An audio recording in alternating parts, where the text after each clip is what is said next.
कभी कभी व्यक्ति का भगवान पर विश्वास क्यों डगमगाने लगता है? ईश्वर पर विश्वास न होने या विश्वास डगमगाने से पहले हम बात करते हैं कि ईश्वर पर विश्वास होने का क्या कारण है। मैं भगवान पर विश्वास इसलिए करता हूँ कि जीवन में बहुत सी जिम्मेदारियाँ ऐसी होती है जिनका अकेले निर्वाह करना मुश्किल होता है। कुछ मामलों में हमारे परिवार के लोग, संबंधी या सहयोगी लोग भी काम नहीं आते। ऐसी परिस्थिति में ईश्वर को मैं अपना सहयोगी मानकर चलता हूँ। ईश्वर पर विश्वास करने से आत्मबल, मनोबल और कार्य क्षमता में वृद्धि होती है। किसी भी संकट की घड़ी में संतुलित मस्तिष्क से समाधान निकल जाता है। मेरा स्वयं का अनुभव ये भी है कि अगर हम ईश्वर पर कोई काम छोड़ देते हैं तो वह अवश्य पूरा होता है।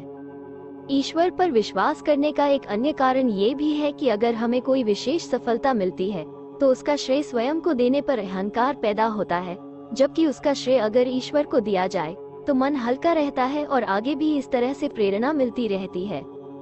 उदाहरण के लिए एक महोदय जी के दृढ़ विश्वास की बात करते हैं। महोदय जी का कथन है कि मई 1983 में जन्मे अपने बेटे का नगर पालिका से जारी किया गया मूल जन्म प्रमाण पत्र पिछले 3 दिन से ढूंढ रहा था।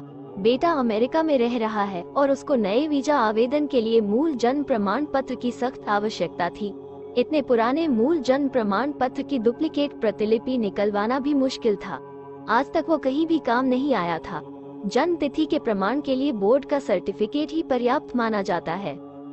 आज परेशान होकर मैंने भगवान को याद किया और विचार किया कि एक आखिरी प्रयास और कर लेता हूँ, उसके बाद ईश्वर जैसा चाहेगा वैसा ही होगा।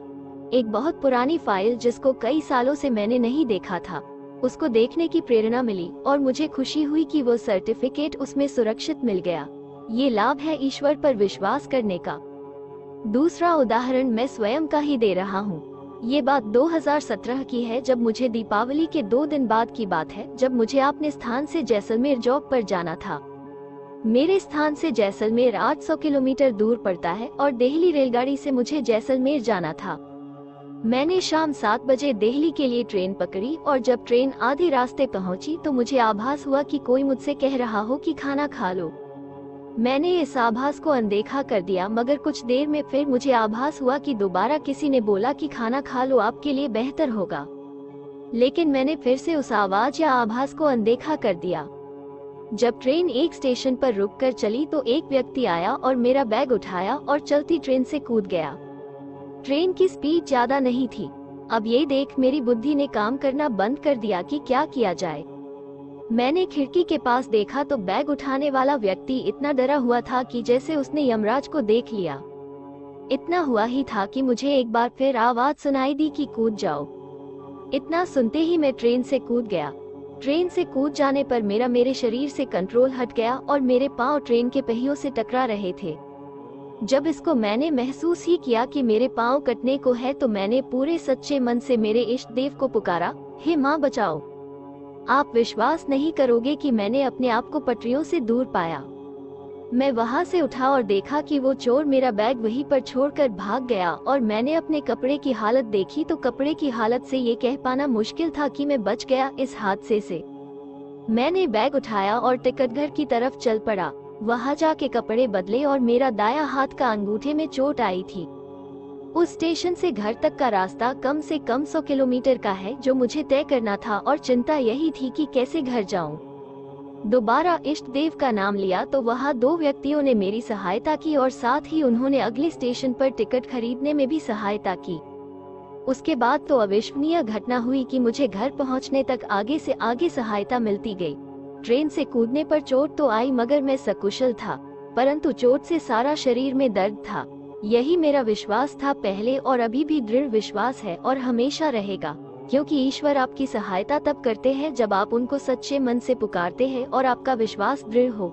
चाहे जैसी भी परिस्थिति हो, परंतु वो आपकी सहायता जरूर करेंगे। वैसे तो मेरा विश्वास कभी भी डगमगाता नहीं है, क्योंकि कर्मों के अनुसार सभी को फल मिलता है। वैसे ही मुझे भी मिला, मगर उन पर विश्वास करने से एक सात्विकता और ऊर्जा मिलती है समस्याओं से लड़ने की, और हमेशा विश्वास रहता है कि वो साथ है तो सब ठीक होगा और सब ठीक होता भी है। ऐसे ही प्रत्येक भक्त का विश्वास होना चाहिए। कुछ व्यक्तियों का विश्वास डगमगाता है, उसके कुछ कारण हो सकते हैं, जैसा कि पहला, विश्वास तब डगमगाता है जब कुकर्मी फलते फूलते हैं और सत्कर्मी दुखी रहते हैं। हालांकि इसका मतलब ये नहीं कि उन कुकर्मियों को उनके फल का भोग नहीं मिलेगा। अभी वे भले ही पूर्व में किए पुण्य के कारण उन्नति कर रहे हैं, लेकिन कालांतर में वे रोग, शोक, पतन, संकट ग्रस्त होने ही वाले हैं। अगले जन्मों में उनकी दुर्गति होने ही वाली है। कर्मों का ही फेर है इस जगत में। जब तक व्यक्ति कर्म का फेरा पूरा नहीं करता तब तो पीछा नहीं छुड़ा सकता। निर्मल मन और ज्ञान हमेशा सत्कर्मों में रहते हैं और बुरे कर्मों वाले 6 विकारों में ग्रसित रहते हैं और बुरे कर्म करते रहेंगे, परंतु सभी को समय अनुसार दंड मिलता है। 2. पूर्व के किए कुकर्मों के फल को भोगने पर जब वर्तमान में मनुष्य बाधित हो जाता है। भगवान की चापलूसी काम नहीं आती। भगवान परम न्यायकारी हैं। वो कर्मफल विधान में किसी के साथ पक्षपात नहीं करते, फिर चाहे वो उनके पिता कहे जाने वाले राजा दशरथ ही क्यों न हो, जिन्हें अपने ही कर्मफल के कारण तड़प तड़प के मरना पड़ा। प्रत्येक पूर्व जन्म के कर्मों का दंड मिलता है और हम सोचते हैं कि हमने तो कुछ पाप कर्म नहीं किया, फिर इतने दुख क्यों। जैसे कि एक साहूकार प्रत्येक वर्ष खाता बही बनाता है और पुराने साल का बचा खुचा नई खाता बही में लिख देता है, वैसे ही पूर्व जन्म के बचे हुए अच्छे बुरे कर्म मनुष्य के नए जन्म में लिखे गए हैं, जो भोगना ही पड़ेगा, चाहे जैसे मर्जी भोगो। भगवान पर विश्वास करके आप सभी कर्मों को भोगते हैं तो उसका परिणाम ये होगा कि आपको नवीन ऊर्जा के रूप में भगवान की सहायता मिलती है, जिससे कर्मों को सरलता से निर्वाह कर सकते हैं। केवल उस पर विश्वास करने से ही इतनी सरलता हो जाती है। अगर मनुष्य उसकी भक्ति करे तो भवसागर से ही तर जाए। और ये भी बात है कि इंसान ये समझता है कि हम ईश्वर को 1 किलो मिठाई चढ़ा देंगे तो वो मेरा काम कर देगा, लेकिन ऐसे मूर्ख लोगों को ये नहीं पता कि ईश्वर कर्म के आधार पर फल देता है, मिठाई के आधार पर नहीं। इन दोनों ही परिस्थितियों में विश्वास डगमगाता है, लेकिन भगवान की न्याय व्यवस्था अटल है। देर भले ही हो लेकिन अंधेर नहीं होती। सूद के साथ फल मिलता है। अब यहाँ तक वीडियो देख ली है तो फिर वीडियो को लाइक और शेयर करना बिल्कुल भी मत भूलना। धन्यवाद।